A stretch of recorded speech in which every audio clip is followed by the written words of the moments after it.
के जगदीशपुर टिकानी माल गोदाम परिसर में आज व्यापारी कक्ष का भव्य उद्घाटन किया गया। इस अवसर पर मालदा रेल मंडल के डीआरएम मनीष गुप्ता मुख्य अतिथि के रूप में उपस्थित थे। उन्होंने रिबन काटकर व्यापारी कक्ष का शुभारंभ किया और रेलवे से जुड़े अधिकारियों, स्थानीय व्यापारी व जनप्रतिनिधियों से मुलाकात की। उद्घाटन कार्यक्रम के बाद डीआरएम मनीष गुप्ता ने जगदीशपुर टिकानी रेलवे स्टेशन का निरीक्षण भी किया। निरीक्षण के दौरान उन्होंने स्टेशन की संरचना, यात्री सुविधाएं और माल गोदाम से जुड़े कार्यों की प्रगति की जानकारी ली। डीआरएम ने बताया कि टिकानी माल गोदाम को एक बड़े व आधुनिक माल केंद्र के रूप में विकसित करने की योजना पर तेजी से कार्य चल रहा है। डीआरएम ने बताया कि टिकानी माल गोदाम को एक बड़े व आधुनिक माल केंद्र के रूप में विकसित करने की योजना पर तेजी से कार्य चल रहा है। उन्होंने कहा कि इस गोदाम में व्यापारियों के लिए सभी आवश्यक सुविधाएं जैसे भंडारण, लोडिंग, अनलोडिंग और सुरक्षा प्रबंध उपलब्ध कराए जाएंगे। यह भी आश्वासन दिया कि स्टेशन पर प्रमुख गाड़ियों के ठहराव के लिए मंडल स्तर पर प्रस्ताव तैयार किया जाएगा ताकि यात्रियों को सुविधा मिल सके। साथ ही उन्होंने आसपास के गाँव के लोगों को भरोसा दिलाया कि विकास कार्यों से स्थानीय निवासियों को किसी भी प्रकार की असुविधा नहीं होगी। इस मौके पर रेलवे अधिकारियों, स्थानीय जनप्रतिनिधियों और व्यापारियों ने डीआरएम का स्वागत किया और रेलवे की इस पहल की सराहना। दोहरीकरण कब तक पूरा होगा? दोहरीकरण की अपनी एक प्रोसेस होता है और अभी तो वर्क सैंक्शन हुआ है, इसमें अभी पूरा उसकी ड्राइंग्स वगैरह अप्रूव होंगी और फिर डिपेंडिंग अपॉन क्या आउटले है उस हिसाब से कार्य होगा। थोड़ा समय लगेगा, उसमें लंबा काम है, छोटा काम नहीं है, तो उसमें समय ज़्यादा लगेगा। यहाँ की सबसे बड़ी दो समस्या है सर। एक ये आरओबी के लिए डेली जाम लगता है, एम्बुलेंस, स्कूली बच्चे फंसे रहते हैं, घंटों फंसे रहते हैं। ये बहुत बड़ी समस्या है आरओबी के बारे में। एक भी सर एक्सप्रेस ट्रेन की यहाँ खराब नहीं है। नहीं, देखिए ऐसा है कि जहाँ तक ट्रेनों के स्टॉपेज का सवाल है,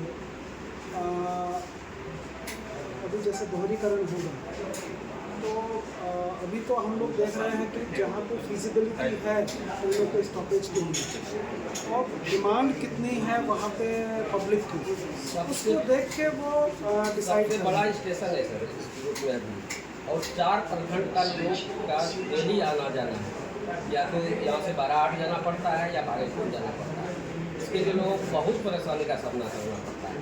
सनौला, बोराडी, रजौन और जगदीशपुर 4 प्रखंड का ये मतलब स्टेशन है, ये रास्ता है और बहुत ज़्यादा संख्या में यहाँ से पैसेंजर है जो भागलपुर और रजौन से उसको पकड़ना पड़ता है। मैंने आपको कहा कि जो डिमांड है यहाँ पे लोगों की और जो रिक्वायरमेंट है उसको देख के हम लोग, क्योंकि हर ट्रेन में तो हम यहाँ पे स्टॉपेज नहीं दे पाएंगे, बट जो पर्टिकुलर इंटरसिटी टाइप की जो ट्रेन होती हैं नहीं है उसका कम से कम नहीं, हम वो उनका पटना इंटरसिटी है सर, कभी तीन को कम से कम का तो बहुत जरूरी है। अभी हम इसका एक बार फिजिबिलिटी चेक करवा लेते हैं और अगर रूट का एक बार डबलिंग हो जाएगी। अभी तो क्या है ना कि यहाँ पे कैपेसिटी कंस्ट्रेंट भी है, क्योंकि अभी सिंगल लाइन सेक्शन है, तो उस वजह से दिक्कत ये होती है कि हम यहाँ पे ट्रेन को रोक नहीं पाते हैं और हमारे सेक्शंस बड़े हैं। तो अभी हम लोगों ने क्या किया है, कुछ क्रॉसिंग स्टेशन का काम अभी हम लोगों ने सैंक्शन कराया है, आप लोगों को मालूम होगा, और कुछ हम लोगों ने IBS के वर्क भी सैंक्शन कराए हैं जो प्रगति पर हैं। उनमें से कुछ हम लोग जो हैं इसी साल पूरे कर लेंगे और क्रॉसिंग स्टेशन मुझे लगता है कि मिड ऑफ नेक्स्ट ईयर हम लोग फिनिश कर लेंगे। तो एक बार क्रॉसिंग स्टेशन बनने से और कुछ डबलिंग आने से कुछ यहाँ पे जो रूट है उसमें हम लोगों का जो सैचुरेशन है वो थोड़ा ईज आउट होगा और एक बार वो सैचुरेशन ईज आउट होने से then we can think of कुछ ट्रेनों के स्टॉपेज के लिए और अगर हम लोगों को और कुछ ट्रेनें यहाँ पे बढ़ानी है तो उसके बारे में सोच सकते हैं। स्टॉपेज की बहुत ज़रूरत है। यहाँ के लोग शांति प्रिय हैं और जगह आंदोलन करते हैं, यहाँ के लोग आंदोलन नहीं करते। आंदोलन, देखिए आंदोलन करने से जो वस्तु स्थिति है वो नहीं बदलती है।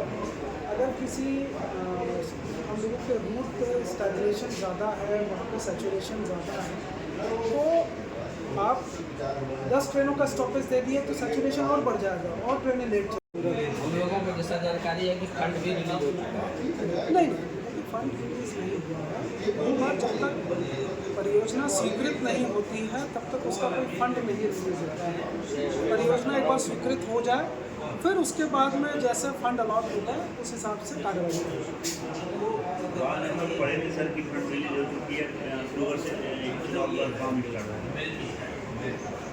हमारे जानकारी में नहीं है। हमारे पास में जो ऑफिशियल चैनल से हमारे पास में न्यूज़ आती है उसमें अभी तक वो प्रस्ताव बोर्ड के पास है और वो उसको देखा जाए। ये आरोपी कैसे हुआ है? उसको हम लोग अभी दिखवा लेंगे आरोपी का, हम लोग बहुत जरूरी है। ठीक गया है तो ऑटोमेटिकली इसकी कैपेसिटी 100% बढ़ जाएगी। क्या सिटी का स्टॉपेज पुराने में जहाँ प्लेटफार्म नहीं है वहाँ होती है, वहाँ होती है, जहाँ से चढ़ने उतरने में पब्लिक को काफ़ी परेशान लोग गिरते पड़ते हैं। नहीं, हम इसको दिखवा लेंगे और अगर वो जैसे आपने स्टॉपेज कहा अगर यहाँ कि होता ट्रेनों के स्टॉपेज के लिए जी।